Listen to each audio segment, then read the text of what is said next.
Eh bien, salut tout le monde, ici Kaba Intel. Donc aujourd'hui, on va faire un petit récupératif, je parle pas français, on va dire du langage C, on va dire. Hein. Je me suis amusé à faire un petit programme où j'ai mis, parce que le langage C, c'est pas, il est assez complexe au niveau, j'allais dire niveau, comment vous dire. Ouais, enfin il est assez complexe dans le sens où dans sa syntaxe, voilà. Il est complexe dans sa syntaxe. Donc je me suis amusé à faire un petit programme, hein, tout bête, tout méchant, que je me suis amusé à faire hier en plus.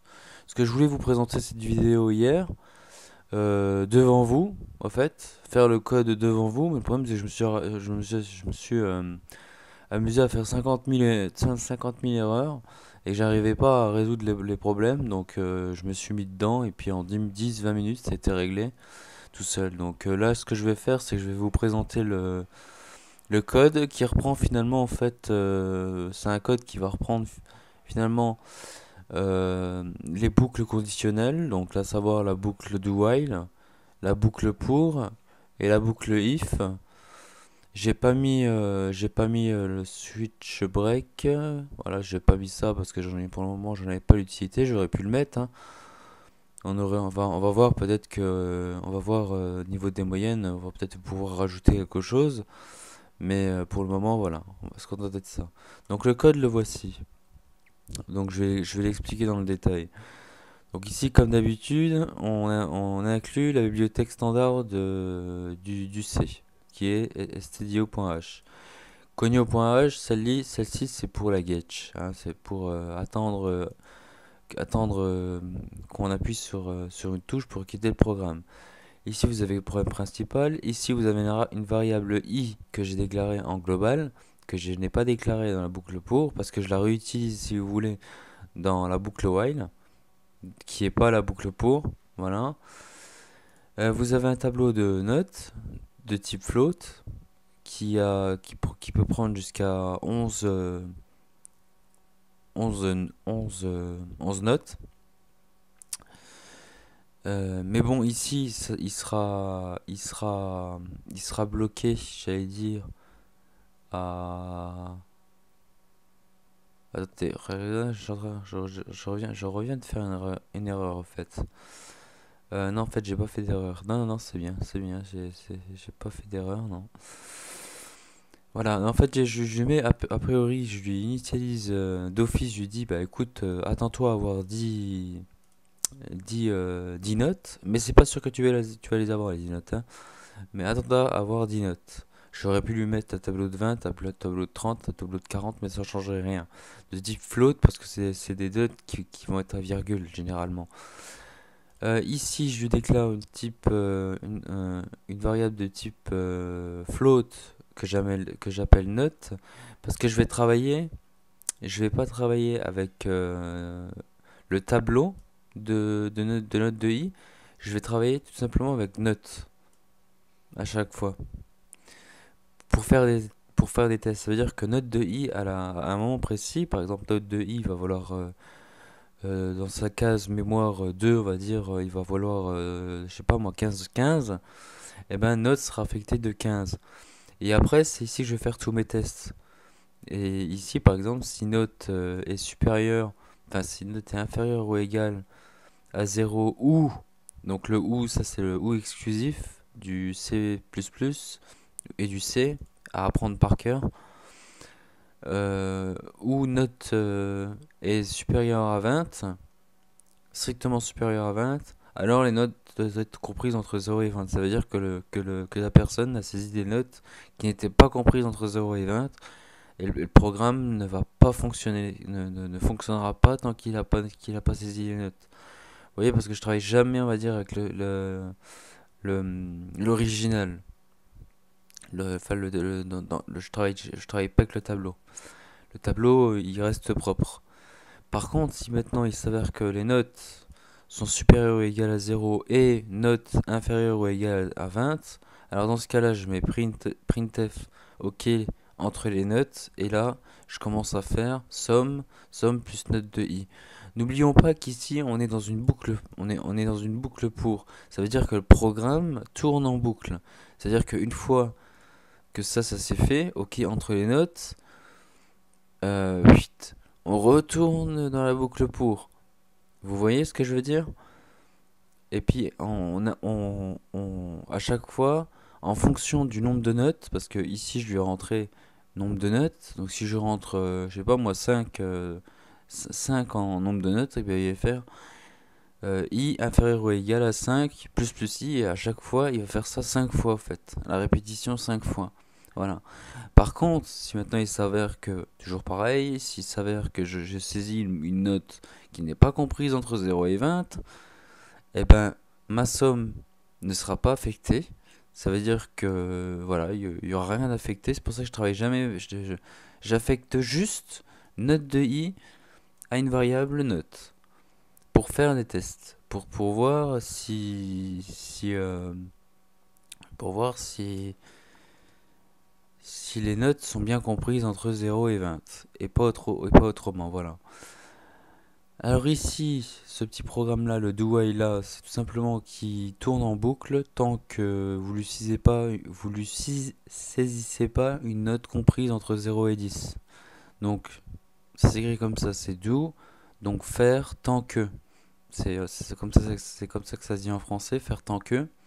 Printf entre le nombre compris entre 0 et 10, entre le nombre de notes. Voilà, et une fois qu'il fait ça, je pourrais lui mettre un anti-n. N, il va faire scanf s. Attention, nombre de notes c'est un entier, donc %d, hein, pas %f, parce que %f c'était un type float. Euh, et puis euh, et puis voilà, vous rentrez le nombre de notes. Et après, en fonction de ça, donc il va affecter nombre de notes va valoir une certaine valeur, et puis après, ça sera affecté dans ma boucle, si vous voulez. Mais par défaut, j'ai un tableau qui fait 10. Mais de toute façon, je peux lui mettre un tableau qui fait 100, qui fait 500, qui fait 1000, qui fait je sais pas combien. Ça reviendra au même. De toute façon, vous verrez bien que c'est un programme qui tourne super, super bien. Et je vais vous le prouver. Donc, je vais débugger le programme. Donc, j'espère que vous avez bien compris. De toute façon, je le mettrai en commentaire. Donc une fois que tout ça c'est fait, une fois qu'on est sorti de la boucle, qu'on a compté enfin on a fait le tour des nombres de notes. Ici je fais printf la somme de vos notes et somme, printf la moyenne de notes et somme divisé par nombre de notes. Ce qui va de soi, hein, ça va de soi. Et j'aurais pu lui mettre ici. euh, D'ailleurs on va le, je vais le faire. Je vais mettre un switch, un switch break, enfin je sais plus comment que ça s'appelle, parce que moi-même j'ai du mal avec ce truc-là. Qui veut dire en fait selon la moyenne, on va dire, d'ailleurs j'aurais pu faire ça en moyenne, j'aurais pu lui mettre j'aurais pu lui mettre un float moyenne, voilà, moyenne égale 0.0 pour le moment. Et ici lui affecter tout simplement, avant de mettre ça, j'ai fait moyenne égale somme divisé par nombre de notes. Voilà. Couper, coller. Voilà. Et puis ici, je lui mets moyenne. Tout simplement. Voilà. Et j'aurais pu lui mettre... ah oui, j'ai oublié le le point virgule. Ça risque pas de fonctionner.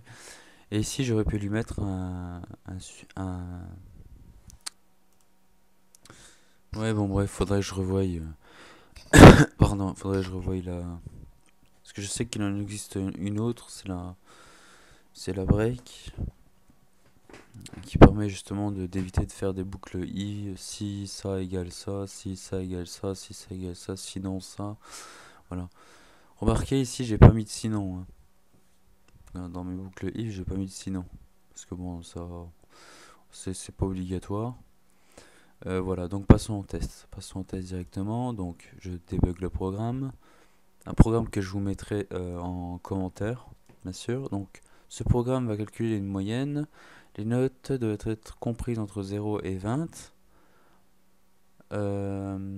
Entre le nombre de notes comprises entre le nombre de notes comprises entre 0 et 10. Entre le nombre de notes. Donc, ici, on suit les règles, on fait entre le nombre de notes comprises entre 0 et 10. Si je rentre 15, bah ça va pas. Ça va pas. Il m'aurait écrit entre le nombre de notes comprises entre 0 et 10, et ainsi de suite. Si je rentre 20, ça va pas non plus. Si je rentre moins 9, ça va pas non plus. Vous voyez? Si je rentre maintenant, si je rentre 3, là c'est bon, il n'y a pas de souci. Il a quitté la boucle là. Il a quitté cette boucle là, et là maintenant on est ici. On est juste ici là. Voilà. Le problème c'est que là j'aurais pu mettre un petit message de présentation ici, mais j'en ai pas mis. Mais c'est pas grave, vous pourrez en mettre, hein. Donc, on a vu que les notes doivent être comprises entre 0 et 20. Imaginons maintenant que je mette moins 9. Voilà, les notes doivent être comprises entre 0 et 20. Donc on est ici, hein. On est dans ce test là. Si maintenant je lui mets moins 60, ça va pas. Si maintenant je lui mets 9, je lui mets 9. Ok, entre les notes. Il faut savoir que je sais pas si le 3 il l'a pris en compte là. Ouais, il est possible qu'il ait pris en compte le 3 et le 9. Il faut savoir que ce programme il est fait pour justement une personne qui fait beaucoup d'erreurs. Mais ça veut dire que ces notes qu'elle saisit sont quand même pris en compte. Ça veut dire qu'on recommence pas depuis le début. On recommence pas la saisie depuis le début, hein.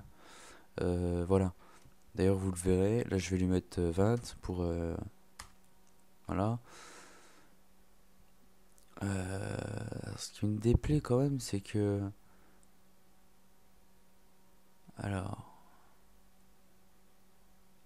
Ah, je lui ai mis 15 entre le nombre de notes. Non. Attendez, je vais recommencer parce que sinon... Et puis d'ailleurs, je vais recommencer et puis on lui mettre un petit message ici, là.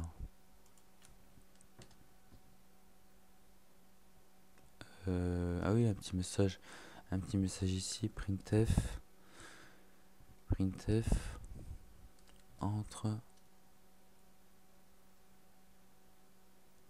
Entrez vos notes. Voilà, je vais lui mettre ça. Normalement, c'est avec un Z, mais je m'en fous. Entrez vos notes, point virgule. Anti/n. Pour qu'on ait un petit message quand même qui s'affiche avant que... Voilà. Donc là, pareil, si je mets moins 9, ça marchera pas. Si je mets moins 6, ça marchera pas. Si je mets 11, ça marchera pas non plus. Il faut que si je lui mets 10, ça fonctionne. Mais je peux lui mettre 10, je vais lui mettre 6 par exemple. Donc là maintenant, vous voyez, il me met entrez vos notes. Tout simplement. Donc là, je vais lui mettre moins 9.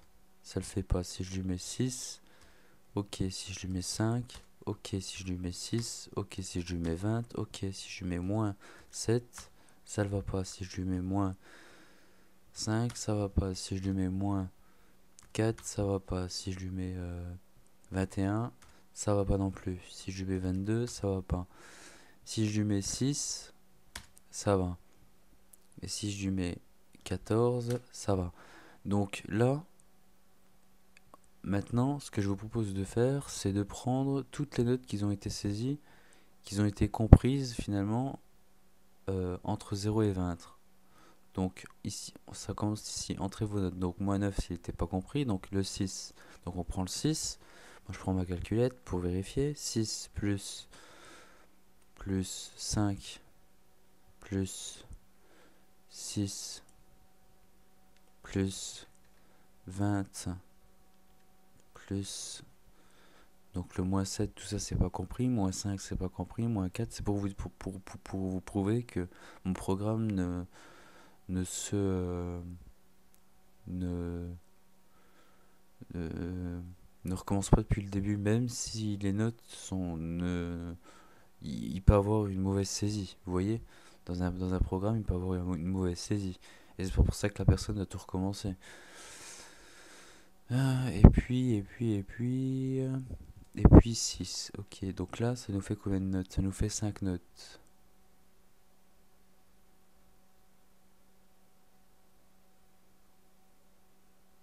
Ah oui, je vais rentrer à 14 là, il me semble. Ouais, je vais rentrer à 14. Ok, donc j'ai 6, 5, 6, 26 et 14. Donc là, ça me fait quand même. On est bien dans les 6 notes.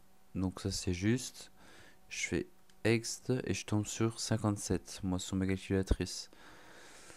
Et donc la moyenne divisée par tout simplement par le nombre de notes qui est 6, et je tombe sur 9,5. C'est bien ce qui est là, 9,5. Voilà. Donc j'espère que vous aurez bien compris, j'allais dire, l'essentiel des boucles conditionnelles, hein. Après, il suffit juste d'avoir une grosse, grosse imagination et de vous dire et de faire vos programmes vous-même. Moi, je pense que niveau présentation des variables, niveau présentation même des variables dynamiques, statiques ou que je vous ai présenté dans mes dernières vidéos, je pense que j'ai fait le tour dans le langage, on va dire, dans le langage C. De toute façon, je pense pas qu'on va aller plus loin. Enfin, moi, j'irai pas plus loin dans cette présentation parce que là, vous avez tout. De toute façon, hein. Vous avez vraiment tout. Ouais, vous avez tout. Vous avez les boucles. Vous avez, j'allais dire, vous avez un programmeur entrant. Vous avez après, ce que j'aurais pu faire, c'est faire des fonctions, par exemple, mettre des choses dans des fonctions. Euh, Par exemple, quand je dis fonction. Par exemple, si je veux créer une fonction, je vais créer une fonction ici. Ah, ça c'est vraiment tout bête, hein. Void. euh, entre notes,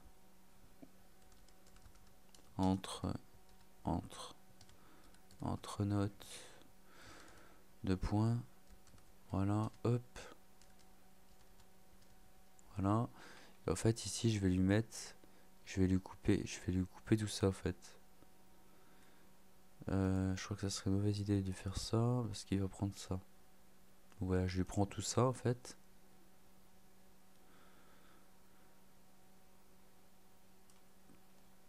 Donc là, par contre, je sais pas si ça va marcher.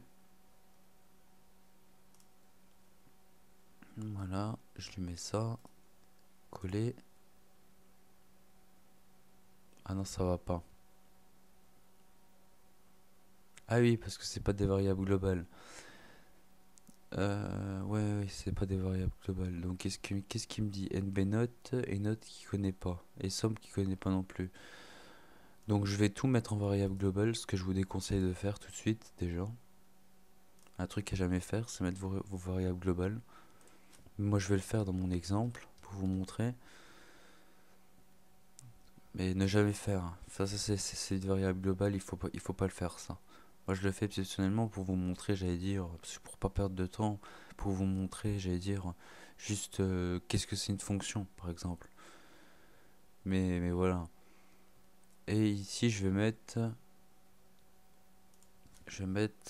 entre, entre notes qui est une fonction. Tout simplement. Point virgule. Voilà. Donc là je fais débugger. Et normalement on a exactement la même chose. 6. Donc là je lui ai mis. Enfin, on va peut-être. On va peut-être faire autrement. Je vais lui mettre 4 notes entre vos notes. Donc je vais lui mettre 14. Ok, entre les notes. Donc là, elle est bien rentrée. Vous avez vu qu'il est bien rentré dans la fonction. Finalement, cette fonction qui est là, hein. Si je lui mets moins 9, si je lui mets moins 6, si je lui mets moins 8, si je lui mets 7 sur 20, si je lui mets 5 sur 20, si je lui mets 20. Voilà. Donc là, il me fait une moyenne de. Donc toujours pareil, ça c'est par contre. Ça par contre c'est dans Ça c'est dans le programme principal, hein. Ça c'est Hitman, hein, c'est dans le programme principal. Donc nous allons vérifier si c'est juste. Donc 4 plus 14 ça nous fait 20, 27, enfin 25, ça nous fait 40, 45. Alors attendez, je vois plus. Attends, ça fait 7 ans. On a 5, ça fait donc ça fait 9. Ici ça nous fait 29. Ouais non, attends, je vais calculer ça avec la calculatrice parce que je suis fatigué. Donc 14 plus 7 plus 5 plus 20. Je pense qu'on a le compte là, on a fait 20, ça et ça. Et ça c'est le nombre de notes. Ok, moi je tombe sur 46 donc ça c'est bon. Je divise par 4 et je tombe bien sur 11,5, voilà. Donc ça c'est pour les fonctions. Voilà ce que c'est une fonction tout simplement. Après votre fonction, vous pouvez la définir. Par exemple cette fonction là, vous pouvez la définir. Comment dire? Vous pouvez la définir par exemple ici. Je vais être méchant, vous pouvez la définir ici. Le problème c'est qu'ici, si vous la définissez ici,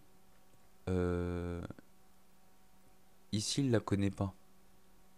Ici il la connaît pas. Donc si je fais débugger, vous allez voir, je vais avoir une erreur. Voilà. Pourquoi? Parce qu'il connaît pas la fonction. Entre notes, enfin, il connaît pas. Vous avez vu, il connaît pas la fonction parce qu'elle est tout en bas. Alors dans ce cas-là, qu'est-ce qu'on fait?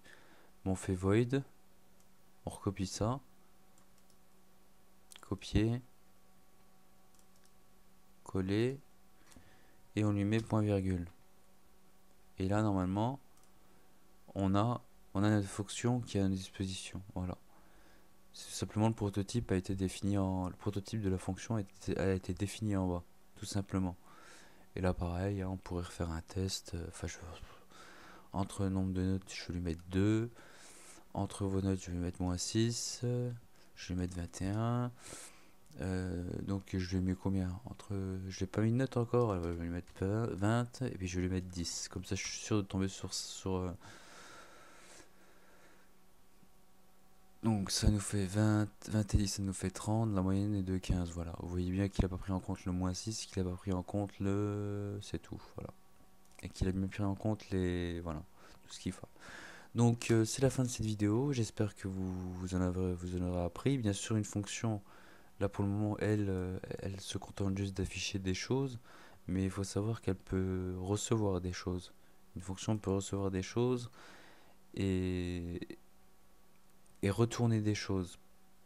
Là ce qu'elle fait là, elle retourne, je veux dire, elle attend rien, on lui donne rien du tout, et, et elle retourne rien. Enfin, je retourne rien du tout à cette fonction là.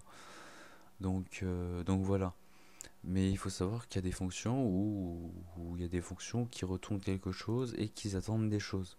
Mais bon, ça après, je vous le présenterai en C++. Ça c'est, bah, de toute façon, je l'avais déjà présenté dans C++.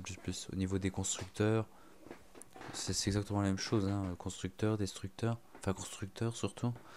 Dans le prototype d'un constructeur ou dans le prototype d'une fonction, quand on lui fait attendre des paramètres et tout ça, donc là on est obligé de... Là ça se voit, on utilise beaucoup plus de fonctions. Mais bon voilà. Donc c'est la fin de cette vidéo, j'espère qu'elle vous aura plu. N'hésitez pas à poster vos commentaires si vous en avez.